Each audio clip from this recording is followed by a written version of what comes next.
మనం ఏమీ చేయలేము. ఈ రోజుల్లో చాలామంది మాట్లాడే మాటలు ఏమంటే, అయ్యా మేము అలసిపోయి ఉన్నాము, సోలిపోతుంటున్నాము, పడిపోతున్నాము, మాలో ఎలాంటి బలము లేకుండా అయిపోతుంటున్నది, జీవితంలో కొన్నిసార్లు మేము పడిపోతున్నాము, కొన్నిసార్లు ప్రార్థన చేయగలుగుతున్నామని చాలామంది నాతో మాట్లాడుతుంటున్నారు. దీనికి కారణం ఏంటిదంటే, మనలో ఒక టెన్షన్స్ అంటే ఆర్థికంగా కావచ్చు, అప్పుల బాధ కావచ్చు, శ్రమలు కావచ్చు, లేకుంటే రోగము వ్యాధులను బట్టి కొన్నిసార్లు కుంగిపోతుంటున్నాము. పిల్లల విషయంలో కానీ, కుటుంబ విషయంలో కానీ ఈరోజు చాలామంది కుంగిపోవడానికి కారణం ఏంటంటే సమస్యలు. ఈ సమస్యలన్నీ మరి ఎలా తొలగుతాయి, ఎలా వెళ్ళిపోతాయి అంటే, చాలామంది అడిగేది ఏంటంటే, అన్నయ్య మా జీవితంలో ఒకప్పుడు మేము చాలా బాగున్నాము, కానీ రోజు చాలా కష్టమవుతుందన్నయ్య అని ఫోన్ చేసి మాట్లాడుతూ ఉంటున్నారు. ఇంట్లో సమస్యలు పెరుగుతుంటున్నాయి, పిల్లలు మా మాట వినటం లేదు. అలాగా చాలామంది ఈరోజు మాట్లాడుతుంటున్నారు. వారితో దేవుడు మాట్లాడే మాటలు ఏమిటంటే, ఈరోజు నువ్వు ఏ స్థితిలో ఉండి ఈ వాక్యము నింటున్నావో ఒక్కసారి నువ్వు ఆలోచించు. ప్రియమైన దేవుని కుటుంబముగా, దేవుని బిడ్డలుగా, సంఘముగా కూడి వచ్చిన మీరందరూ కూడా వింటున్న లైవ్లో ఎంతమంది చూస్తుంటున్నారో వారు కూడా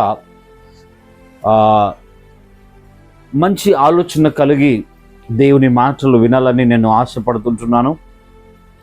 ప్రభు అయిన యేసుక్రీస్తు ఈ లోకానికి రావటానికి కారణం ఏంటిదంటే, సొమ్మసిల్లిన వారి కొరకు, నలిగిన వారి కొరకు, పడిపోతున్న వారి కొరకే.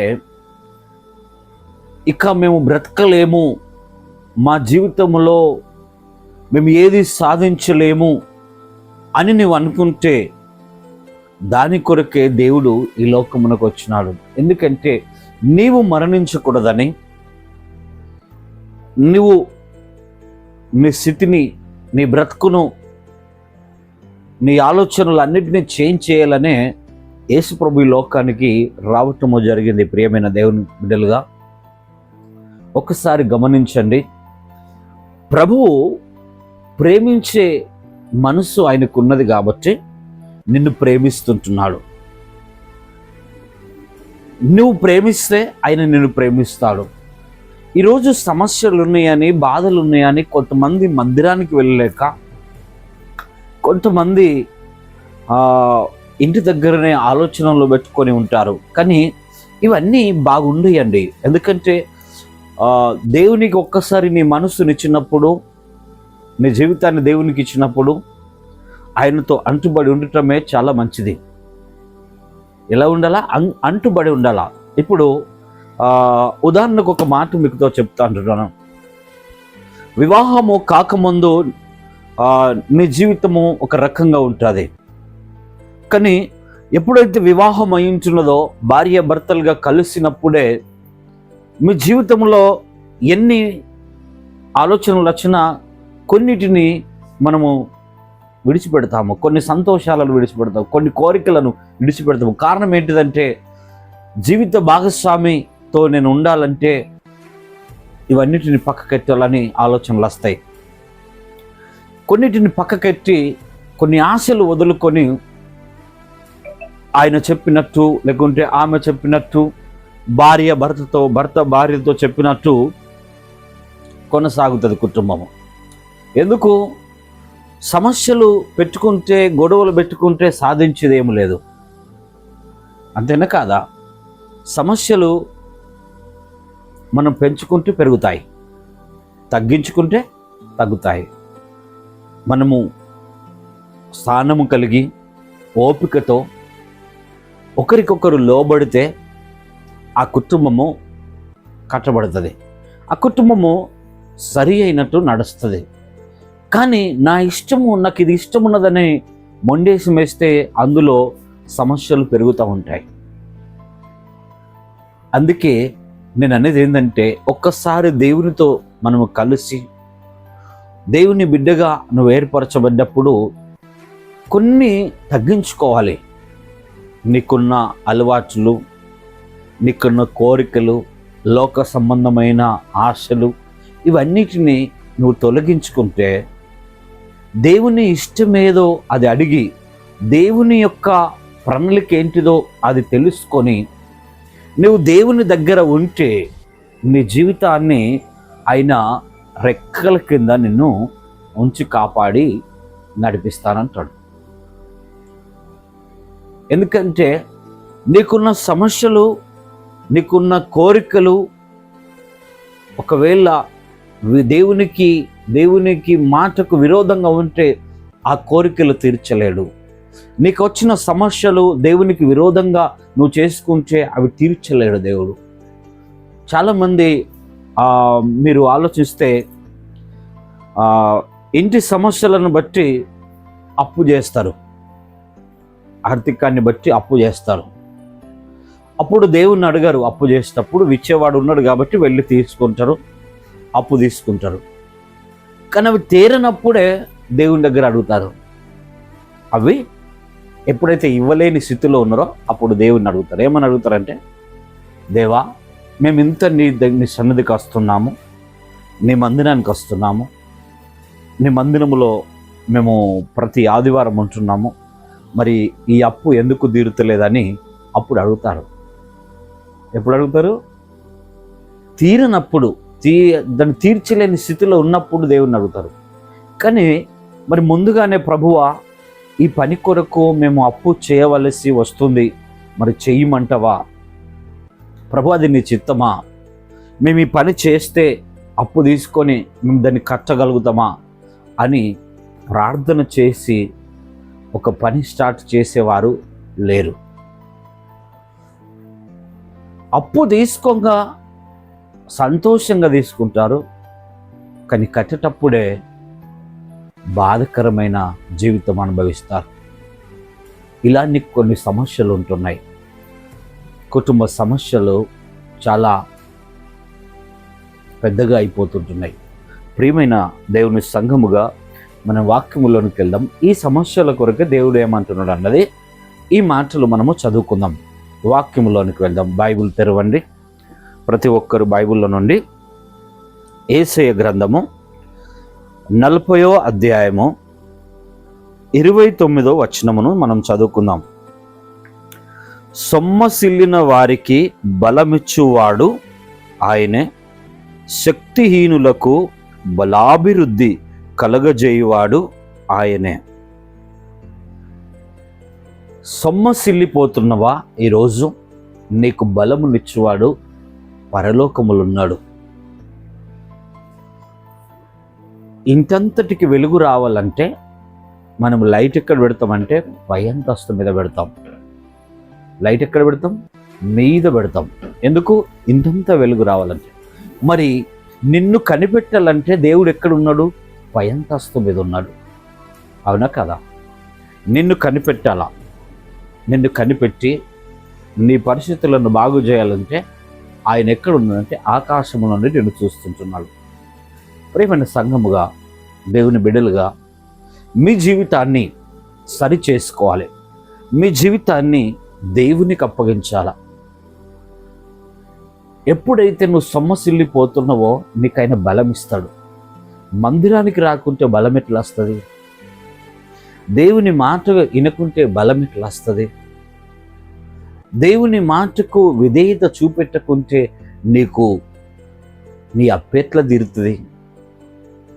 దేవుని కుటుంబముగా మీరు మార్చబడి మరలా దేవునికి దూరం అయితే మీ పిల్లలు మీ మాట ఎలా వింటారు?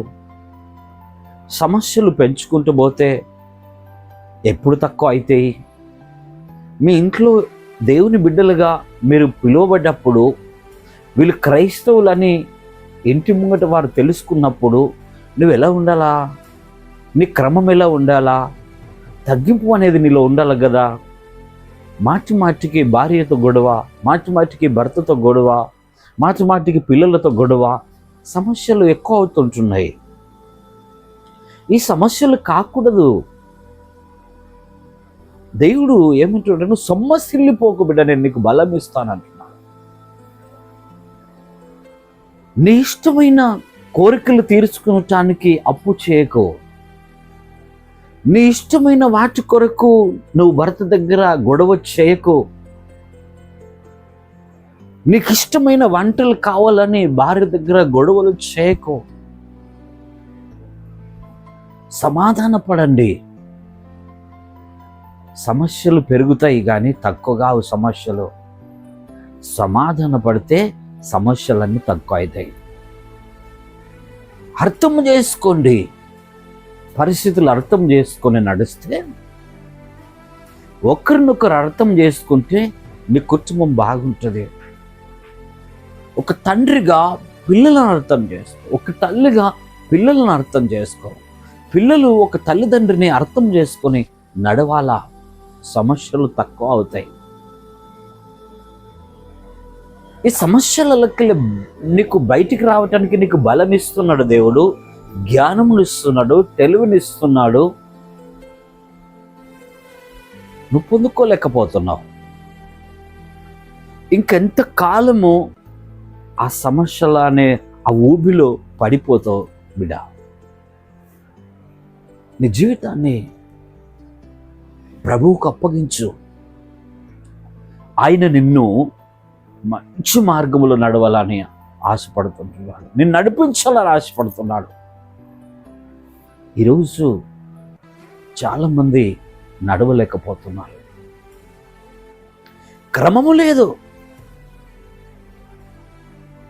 ఒక క్రమమైన బాటలో నడవాలని లేదు. ఎందుకంటే ఈ సమస్యలు ఇరుక్కపోయి ఇంకా కుంగిపోతున్నారు. ఇంకొక మాట చదువుదాం ఇదే బైబిల్ కీర్తనల గ్రంథంలోనికి మనం వెళ్దాం. బైబిల్ నుండి దావీదు కీర్తనలు, చక్కని మాట ఇక్కడ రాయబడి ఉన్నది. 29వ అధ్యాయము 11వ వచనములో ఈ మాట అంటున్నాడు, యెహోవా తన ప్రజలకు బలమును అనుగ్రహించును. యెహోవా తన ప్రజలకు సమాధానము కలుగజేసి వారిని ఆశీర్వదించును. తన ప్రజలకు బలంనిస్తాడు, తన ప్రజలకు ఆశీర్వాదం ఇస్తానంటున్నాడు. ఇప్పుడు ఆయన ప్రజలుగా ఉన్నప్పుడే కదా నీకు బ్లెస్సింగ్. ఆయనకి ఇష్టం వచ్చినట్టు నడుస్తేనే కదా నీ సమస్యల నుండి విడుదల. ఎంతకాలం ఈ లోక ఆలోచనలు వాడలా బ్రతుకుతున్నాడు,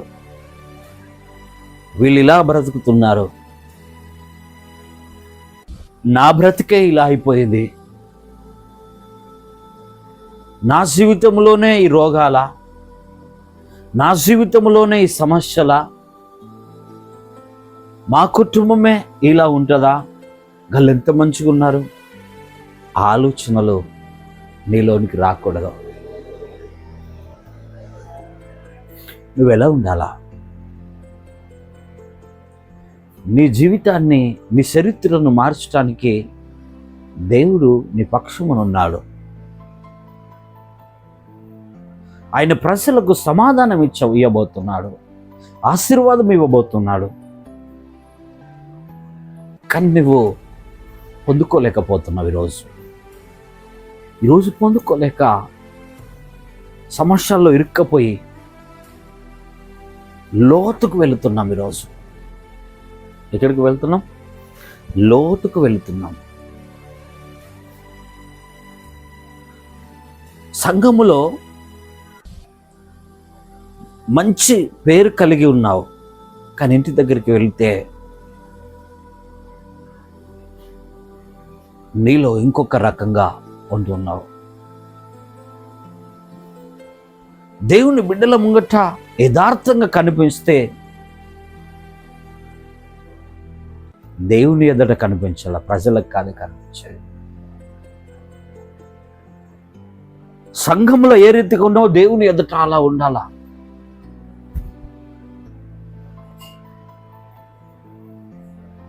దావీదు ప్రార్థన చేస్తున్నాడు. ప్రభువా, నా సమస్యల నుండి విడుదల కావాలి. నా శత్రువు నన్ను చంపడానికి వస్తున్నాడు సౌలు, నన్ను తప్పించు ప్రభువా అని ఏడుస్తున్నాడు. నా శత్రువులు నన్ను సంపాలని చూస్తున్నారయ్యా. ఎందుకు ఆయనకు బలం లేదా? మరి దేవుడు బలం ఇచ్చిండు కదా. గొలియాదును చంపినవాడు, ఫిలిష్తీయుల తలలు నరికినవాడు సౌలుకు భయపడుతున్నాడు. ఎందుకు? అభిషేకం చేయబడ్డవాడు కాబట్టి భయపడుతున్నాడు. ఏమని ప్రార్థన చేస్తున్నాడు? ప్రభువా, నన్ను తప్పించు, ఈ భయము నుండి నాకు విడుదల కావాలా అని ప్రార్థన చేస్తున్నావు. నీవు ప్రార్థన చేస్తున్నావు ఎప్పుడన్నా? గోజాడుతున్నవా? నీ సమస్యలు పోవటానికి, నీకు బలమునిచ్చటానికి, నువ్వు బలం పొందుకోవాలంటే నువ్వు గోజాడాల ప్రభు దగ్గర. అయ్యా, నీ హస్తం నా మీద ఉండాలా అని ప్రార్థన చేయాలా? నా పిల్లల మీద ఉండాలని ప్రార్థన చేయాలా?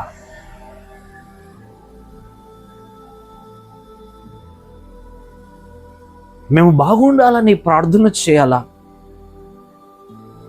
మేము ఇంకొకరికి నీకు ఇష్టమైన బిడ్డలుగా మేము కనిపించాలని ప్రార్థన చేయాలా? సమాజంలో ఉన్న శత్రువులు మా మీద పడకూడదని ప్రార్థన చేయాలా? మేము మంచి నీతి మార్గంలో నడవాలని ప్రార్థన చేయాలా?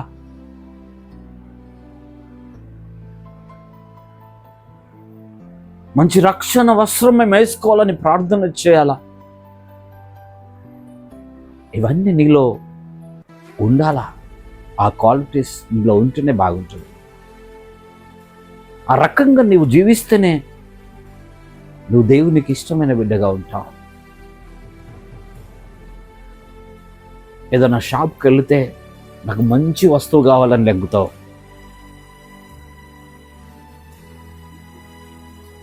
ఎందుకు లెగ్గుతావు? నీకు మంచి వస్తువు ఉంటేనే అది పనికి వస్తుంది. పాడైపోయింది దాన్ని కొనుక్కరావు, పాడైపోయింది దాన్ని ఇంటికి తీసుకురావు. ఏదైతే నీకు ఇష్టమైన దాన్ని కొనుక్కొస్తావు. దేవుడు కూడా అంతే. ఎవరైతే నాకు ఇష్టమైన వారు ఉన్నారో వారిని నేను ప్రేమిస్తానంటాడు. ఎవరైతే నాకు ఇష్టమైనట్టు నడుస్తున్నారో వారిని ప్రేమిస్తానంటున్నాడు. ఎవరైతే నా ప్రజలుగా ఉన్నారో వారిని నేను ఆశీర్వదిస్తానంటున్నాడు. ఇక్కడ అంటున్నాడు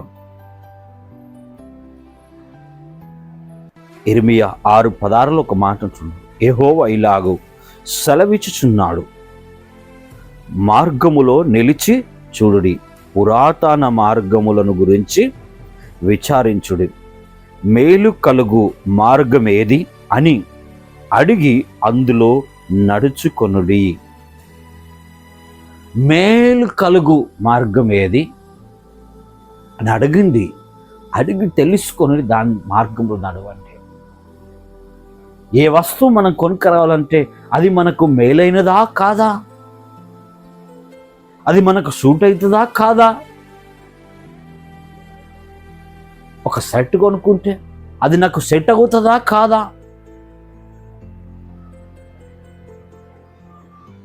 ఏదైనా మన ఇంట్లో కొనుక్కుంటే, కావాల్సింది కొనుక్కుంటే అది మన ఇంట్లో అది కరెక్ట్ నడుస్తుందా నడదా అని ఆలోచించుకుంటావే. మరి దేవుని మార్గము ఏది మంచిదని నువ్వు తెలుసుకోవాలి కదా, నువ్వు నిలబడాలి కదా. ఏది బాగున్నది ఏది బాగులేదన్నది నీకు అన్నీ తెలిసే, కానీ దేవుని మార్గము నువ్వు తెలుసుకోవాలి. మంచి మార్గం ఏదని అక్కడ నిలబడు దేవుని మందిరంలో. సేవకుడు మాట్లాడుతున్న ప్రతి మాటను వినాలి నువ్వు. ఏది రైట్ రాంగ్ అని తెలుసుకోవాల నువ్వు. వాక్యములు ఉన్నట్టు నువ్వు నడవాలా. నీ లైఫ్, నీ జీవితాన్ని ఒక్కసారి దేవునికి ఇచ్చినావంటే నువ్వు టర్న్ కావద్దు, ఆయనతో పాటు వెంబడించాలా. నీ భర్తతో నువ్వు జీవించినట్టు, నీ భార్యతో నువ్వు జీవించినట్టు, తండ్రి అయిన దేవునితో నువ్వు జీవిస్తే నీ కుటుంబం అంతా సరి అయిన మార్గంలో నడుస్తుంది. ఒక్కసారి జీవితాన్ని ఇచ్చినప్పుడు నువ్వు తిరిగిపోకూడదు, తండ్రికి దూరము కాకూడదు. నీకు సమస్యలు పెరుగుతాయి. ఎందుకంటే ఆ సమాధానం ఇంట్లో, శాంతి లేదు, లైట్ లేదు, వెలుగు లేదు నీకు. ఆయన వెలుగు నీ మీద ఉంటే నీకు ఏ అపాయమో సమీపించదు. నీ పాదములకు రాయి తలగనివ్వని అంటున్నాడు. ఎందుకంటే నువ్వు ఆయన ప్రజలుగా జీవించాలా, ఆయన బిడ్డలుగా జీవించాలా, ఆయన కుటుంబముగా జీవించాలా, ఆయనకి ఇష్టమైన ఒక పాత్రగా నువ్వు బ్రతకాలా. అది ఆయనకి ఇష్టమైన జీవితం. ప్రభు చెప్పిన మార్గంలో నడవండి.